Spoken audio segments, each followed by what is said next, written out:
uma certa facilidade. Tá? O problema é que o mofo, por exemplo, ele se multiplica a cada 6 horas por divisão binária. Então, a cada 6 horas, um micro-organismo desses dá 2. Ou seja, em 18 dias, se nós fizermos uma pequena conta matemática, né, nós chegaríamos a 70 trilhões. Na verdade, chegaríamos a um número maior matematicamente. Mas a gente sabe que a propagação deles ela não é exponencial. Ao fim de algum tempo, ela se reduz. Se nós voltarmos para bactérias, o problema é ainda pior. Uma bactéria que se reproduz por repartição binária, uma a cada 20 minutos dá 2, ao fim de um dia ela tem 70 trilhões. Então nós tínhamos aí um problema, que era o seguinte: a própria portaria que foi feita como consequência daquele facto que eu comentei relacionado ao ministro Sérgio Mota, ela recomenda, por exemplo, que a serpentina seja limpa uma vez por mês. E a pergunta que eu faço é o seguinte: bom, de que adianta eu limpar a minha serpentina uma vez por mês se, mesmo que eu conseguisse limpá-la apropriadamente, e isso até é um pouco duvidoso, eu colocaria a serpentina limpa no circuito do ar-condicionado e ao fim de um dia eu já tenho 70 trilhões. Então, quer dizer, eu criei um caldo de cultura ali tremendo e sempre pensando que mesmo os próprios filtros absolutos, a eficiência dele sendo de 99,97%, né, sempre alguma coisa passa. Se eu tiver alguma bactéria que seja patogénica, eu posso só numa primeira passagem infectar uma ferida cirúrgica de uma cirurgia que está sendo feita ali. Isto é uma figura que mostra que quando a gente limpa uma serpentina, a maior parte das vezes o que a gente consegue limpar é a primeira ou a última das fileiras de aletas que a gente tem na serpentina. E muitas das vezes o que a gente faz é empurrar essa sujeira aqui para o meio, fica mais ou menos com esse aspecto, às vezes até reduzindo a vazão de ar. Então a serpentina dificilmente ela se consegue limpar eficazmente aqui dentro. Mas mesmo que ela se limpasse eficazmente, e recentemente apareceu no mercado brasileiro um fabricante dizendo que tem uma máquina que consegue limpar eficazmente isso, de novo eu faria a pergunta: mas isso é suficiente se ao fim de um dia eu tenho 70 trilhões? Provavelmente não seria.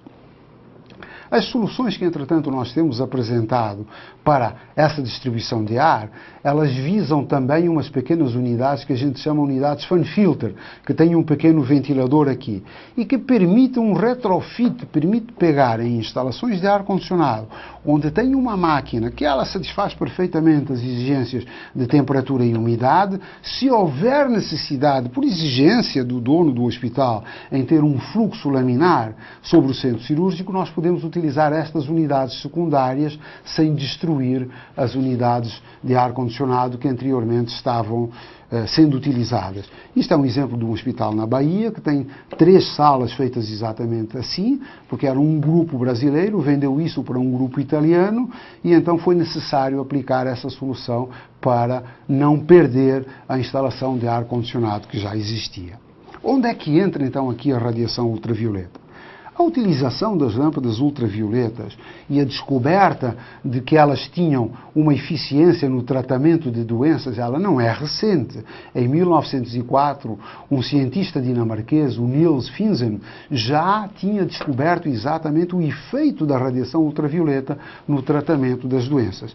Lembrando, inclusive, que antigamente, quando as crianças nasciam com icterícia, não é? O que nós tínhamos era a necessidade de se fazer transfusões de sangue e outras coisas, e hoje está provado que simplesmente tê-las debaixo da radiação ultravioleta pode ajudar a resolver esse problema. Vejam vocês que em 1920 já alguns hospitais utilizavam essa tecnologia. Mas essa tecnologia, no passado, ela era utilizada um pouco de uma maneira diferente. Era utilizada aproveitando das propriedades, digamos assim, térmicas da radiação ultravioleta, que não é o caso que nós queremos apresentar hoje aqui para vocês. Porque, na verdade, o que é então essa nova tecnologia que nós estamos disponibilizando ao mercado brasileiro? É utilizar a radiação ultravioleta na banda C. O que é uma UVC? É um tipo de radiação ultravioleta com um comprimento de onda da ordem de 254 nanômetros por segundo. Aqui está o espectro da luz visível e dá para ver que na radiação ultravioleta nós temos lâmpadas que são ou emissores UVA, UVB e UVC. O que nós vamos falar hoje é a UVC, aquela que curiosamente ela nem ultrapassa o vidro. Então quando eu tiver um emissor de radiação ultravioleta eu tenho que ter não um vidro tradicional, mas um quarto especial para permitir que essa radiação, obviamente, ela chegue cá fora. E como é que essa radiação afeta os germes? É porque ela, em vez de, até vou usar uma palavra que não parece muito científica, em vez de fritar os germes, em vez de matar por efeito térmico, o que ela faz é que ela altera a estrutura molecular, ela atua sobre o DNA da lâmpada, provocando a morte do DNA da bactéria ou do micro-organismo, provocando a morte desse micro-organismo. Então, antes dele ser irradiado, está mais ou menos assim, depois aqui foi rompido o DNA e ela não pode proliferar e ela morre, então. Mas é claro que, então, a pergunta é, bom, então podemos pôr isso num duto que faz o mesmo efeito? Não. Tem muito que ver com a velocidade com que esse ar passa na radiação,